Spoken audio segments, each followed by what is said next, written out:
Sonic has fallen on hard times. There have been some dutiful 2D ventures on the handhelds, but the 3D forays have gotten away from what makes Sonic so great. Bogged down by awful platforming and other frivolities, the Speedy Hedgehog interludes have become the exception, rather than the rule.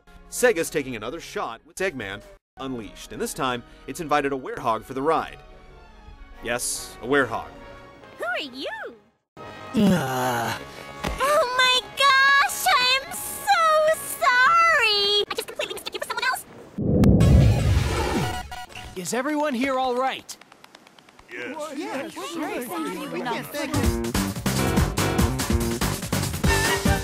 Sonic runs fast, hates Eggman, loves Eggman, runs fast, hates Chaos Emeralds, and has a sidekick named Eggman. That hasn't changed, but this time the world is torn asunder via one of Eggman's evil plots, and dark tales start spilling forth, making people fast, even transforming Sonic into a werehog at night. Believe it or not, there are towns where you have to interrogate people.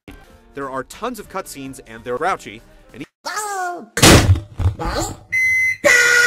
they do manage to break up the action, but they really have very little to do with the actual gameplay. Is everyone here all right? Yes. Well, yeah, sure. Thank you for helping us.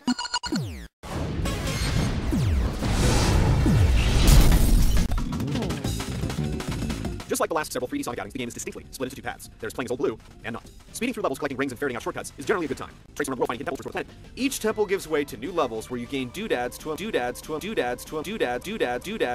The Sonic levels eventually get remixed with bosses and specific challenges, but they're too short. And then, there are the werehog sections.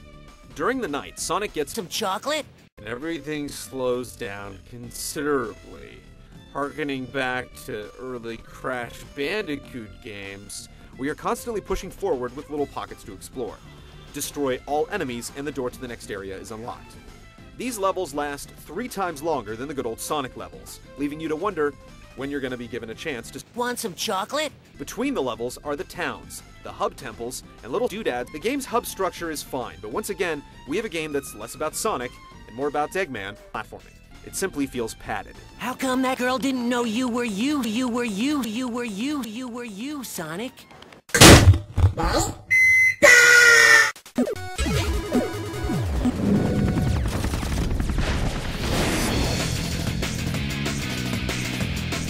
The daytime romps are fast-paced and feel good. Sonic games have been known to play themselves, but these moments are quick and usually allow for nice camera sweeps and transitions. Sonic has also beefed up his moves with sliding, left hooks, and quick-stepping tossed into the mix. There are plenty of alternative paths with added risk that add precaution to your play. The moonlit levels are about punching and doodads. Ladder is dutiful but nothing special.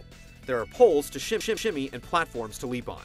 Sonic's new stretchy wear arms will reach out and grab GameCube if an icon pops up, but it doesn't instill much confidence in making a shimmy and The brawling is problematic. In the Wii version, your arms will tire as you swing left hooks and right jabs at wave after wave of enemies. Fortunately, GameCube and classic controllers are supported and recommended. Either way, it's all about spam. You earn new moves and there's a combo meter, but the hit detection's a bit off and repetitive enemies don't inspire much experimentation. When you've got a high combo count and still aren't having fun, there's something wrong. The brief encounters with Sonic are great, but the werehog sections seem to be added just so the game has some kind of hook. What happened? You know me. Never a dull moment. Want some chocolate?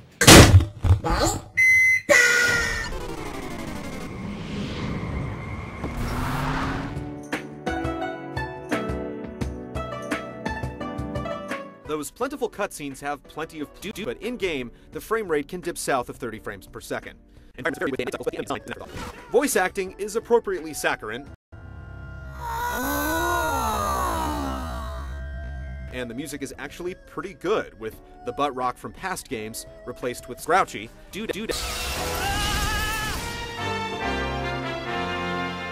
Eggman Unleashed takes 2 steps forward with some of the best speed levels in recent memory, and 1 step back by tacking on yet another failed experiment with classic controllers. Perhaps someday Sega will release a game that is but this is another case of having to suffer through the bad to get to the spam.